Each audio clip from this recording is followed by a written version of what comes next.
I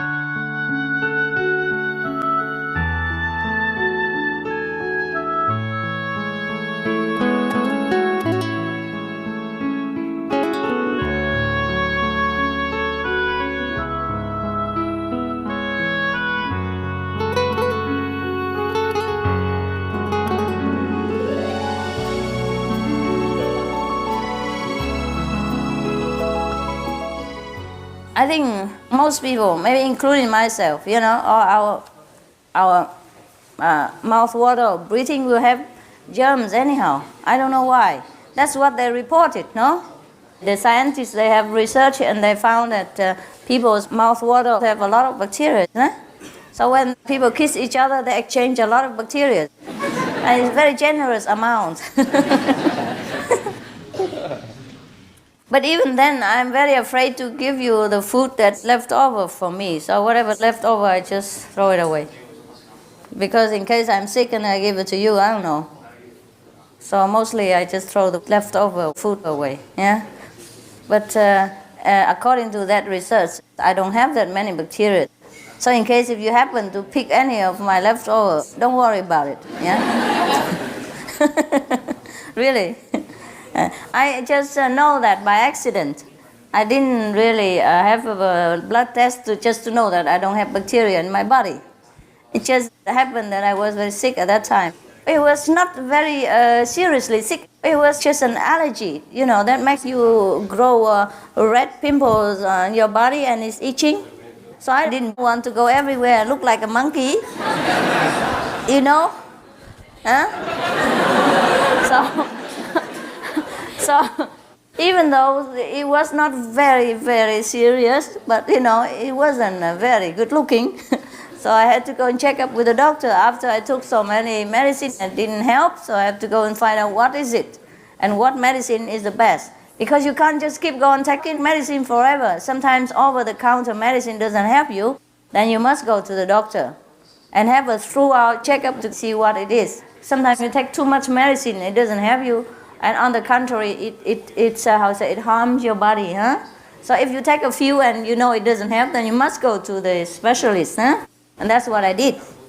And that's how I found out that I don't have a lot of bacteria in my body. It's a very few. For the doctor to say that means really few. Because I had to throw a blood test, everything. I have a big chart, very long chart, with all kinds of things on on. Everything 0, 0, 0, 0, 0, bacteria few. Things like that. So now we go back to the land of Egypt. Huh? We come back to Moses and his master. So because Moses saw the baby drowning, and the master coolly stood by and didn't do anything, even though Moses begged him for magical power and things like that. But the master did not help. But because he promised his master to keep silent, so he had to keep silent. But then he was very troubled and criticizing the master in his heart all the time. Even though he knew this is not correct to criticize the master, but then he couldn't help to stop it. And he couldn't dispel all this negative thinking about the master for a long period of time. And then during the course of their wandering, around the country. Sometimes, perhaps they go around to see other disciples, things like that. Before, they didn't have cars like today, so probably they had to go on foot. Or sometimes they have to go on horse carts and things like that if they have money. Perhaps the two didn't have that much, so they were wandering around on foot.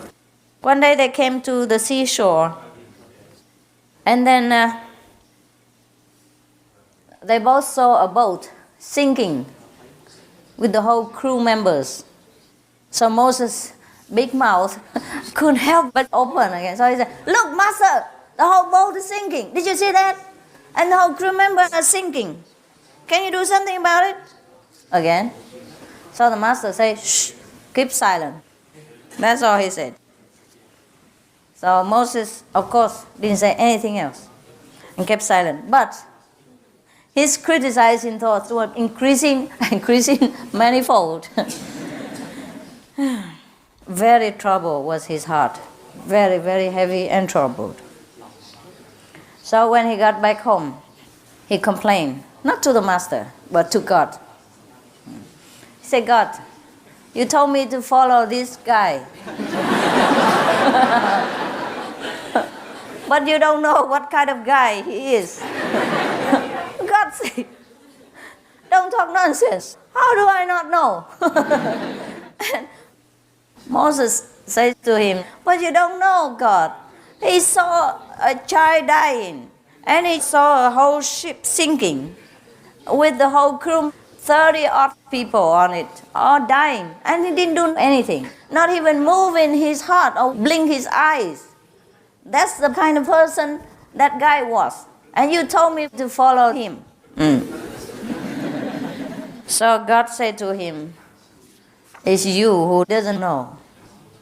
The child who was drowning was the person who was meant to bring a very great war between two nations, in which many hundreds of thousands of people would have died and millions wounded.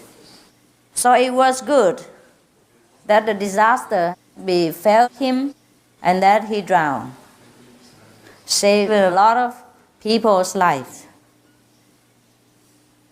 And as for that sinking ship, that was the ship of the pirates.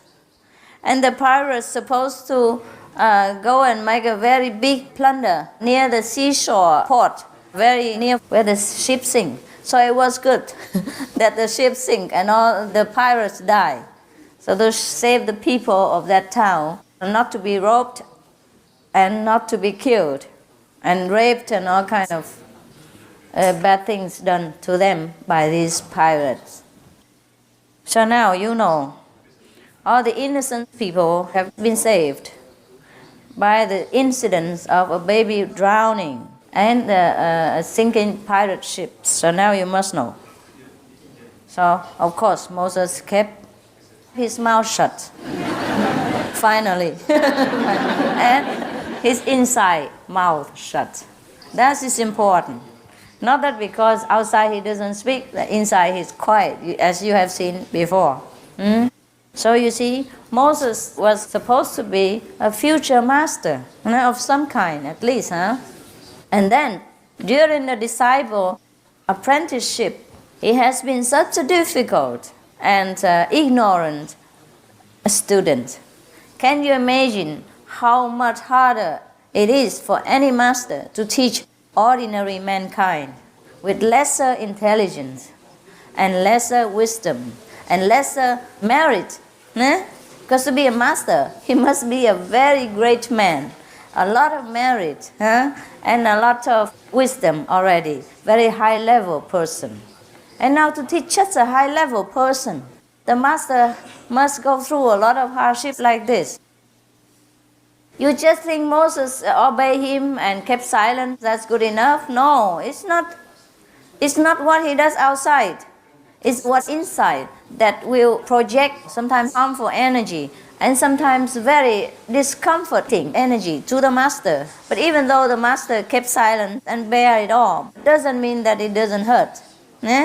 It might not hurt the body of the master, but it might hurt the mentality or the energy field of the master. Not the wisdom of the master, and not the compassion and the love, and not the real person of the master, but it hurts his mental ability, maybe. Maybe it hurts even his body. If something is too great a burden for a mental ability to bear, then it will come down and affect the body as well, after all. So the mental and physical both will be affected if the energy is so strong and so negative. And mostly, when a disciple is so close, such as Moses, to his master, then this energy will affect him very, very, very strongly and very directly, and it's very unbearable. But the master, of course, will keep silent and don't talk about it. And since there is no evidence anyhow, because Moses kept silent, nobody will know that he's attacking the master with his mental projection, which is just as hard-hitting as any physical beating outside. Believe me. That's how all the black magicians can kill people from far away by just projecting their mental negativity and killing order to that person from far away. They concentrate their mind and then they just kill anybody from very far away. That can be done. Still can be done nowadays, even in Taiwan.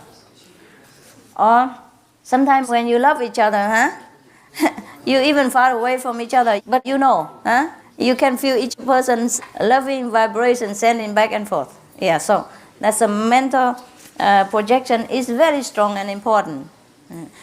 As much as a physical, we cannot say that Moses didn't do anything to the master. He did. So sometimes we accuse the people who killed Lord Jesus on the cross, and who abuse his physical body. But we have forgotten many more who abuse him mentally, which is just as much painful, or sometimes it's even more painful. Is that not so? Yes. Now, do you see that? It's very difficult to follow a master, Yeah. But perhaps because Moses was destined to be a leader of his people, to lead people out of Egypt. Therefore, he has been tested so strongly. If he was an ordinary disciple, they would probably not seen such a scene like this, where the master has to stand by helplessly and seeing a baby drowning, things like that. Probably you have been tested more severely. Have you? No, I have never intentionally tested you. Maybe God did. Or whatever you think that I test you, it's just you testing yourself. I'm just living a very natural life. Whatever I have to do at that time, I do it. Whatever I feel like doing at that time, if it doesn't harm other people, I just do it. All right? If it's good for me, good for other people, and doesn't harm anyone, then I do it. So there's no testing for you at all. Not for me. If there's any test, it's from you and or from God. And that story is not very funny, Was it funny? Nah. Nah. Okay, I find another funny story for you. Yeah, some people think if I grow my hair and then they say, oh, master test me. What for do I test him? If I want to grow my hair, I grow it. If I want to shave it, I shave it. What it has got to do with him? Right? But I think it's a big test. Yes. For them to accept me with long hair or short hair or no hair. That's their nonsense problem. And sometimes I wear beautiful clothes and they say, oh, master, test me again. What for shall I test him with such beautiful things? If my master would test me with things like that, I would feel very good. Oh, do test more. Make me see more beautiful clothes. Okay. Okay, there's another story. It's very beautiful. This is more beautiful story. There was a young man in training to become a priest or monk. You know, priest. Christian, they call him a priest. Buddhist, they call him a monk. Actually, both of them are similar in rank and job and ability. Oh, not in ability, but perhaps sometimes same, sometimes not. But both priests and monks must work very hard, must learn the doctrine of Christianity or Buddhism, must dedicate all his or her life to the service of mankind in whatever way God arranged for him, and not think of his own personal problem or property or family or friends. He must be for everybody.